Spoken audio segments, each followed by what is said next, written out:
Hello friends and welcome back to my channel. If you're new here, my name is Tio, I'm a Cambridge alumnus, and this video is about why I switched to Mac as a hardcore Windows user. The reason is very simple, and that is the 13-inch M1 MacBook Pro. Now you've probably already heard the everyday dad Ali Abdal or MKBHD say a million good things about this particular MacBook Pro, but there are three particular aspects of the M1 MacBook Pro which determined me to make the switch, and that's what this video is about. To give you the conclusion up front, I switched to Mac because there is no other laptop on the market right now that fulfills my needs as a student and as a content creator, as well as the M1 MacBook Pro does. Give this video a thumbs up and let's jump right in. The first decisive factor is related to Apple's new in-house M1 processor. Now when I first saw what this processor is capable of in terms of video editing, I was blown away. But not only is it very powerful, rendering 4K videos in minutes if you use Final Cut Pro, but it manages to do that in a portable form factor.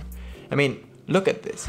Look at how thin this is. If you want to get a laptop that is this powerful in the PC world, then you'd probably have to get something like an i7 with a proper cooling system, and it would be at least double if not more the size of this. And there is basically no other product on the market right now that combines power and portability in such a sleek way. This is all possible only because of Apple's M1 processor, which is based on their experience with mobile processors. It basically combines the CPU, the GPU and the RAM on the same chip, making it very small and with very little cooling needs. The M1 MacBook Pro basically only has one fan, which you never hear, and this laptop never gets hot. It may get a bit warm when I'm editing and exporting 4K footage, but apart from that, it's totally fine and can keep going all day. The second key thing I love about the M1 MacBook Pro that made me switch from PC is the battery life. This thing holds up to 22 hours on battery. This is something I've never seen in any other laptop I've owned. This is a result of how Apple managed to integrate software and hardware. This again comes down to the M1 processor and the ARM-based architecture. Basically all the software that is made for the ARM architecture barely consumes any battery, apart from maybe Final Cut Pro, which deals with big 4K footage. Apart from that, I basically only notice battery draining fast when I'm using Zoom, when I'm in class all day, but I'm pretty sure that Zoom will also get an ARM-based app out soon.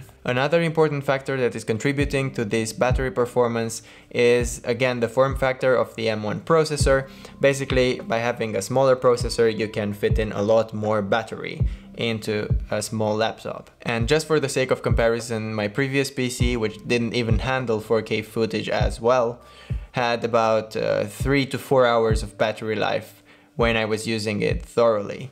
This one has 22. Now there's no comparison between the two. And reason number 3 is that this is the best value for money in a laptop on the market right now. I got this at a student discount for 1,570 euros here in Europe. Now you can even get it 200 euros cheaper if you don't need the extra 250 gigabytes of SSD.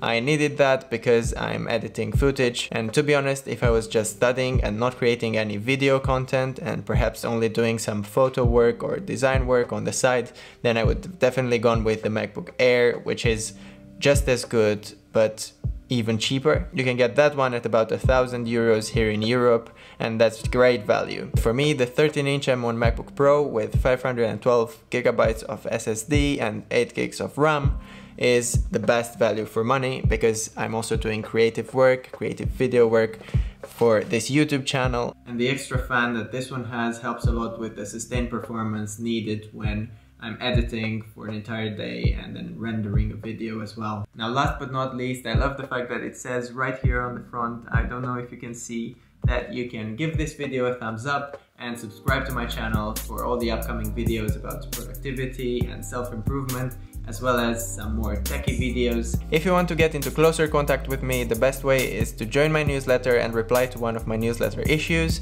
or buy me a coffee via the link in the description and send me a personalized message. Looking forward to getting your messages, and I'll catch you in my next one. Bye bye.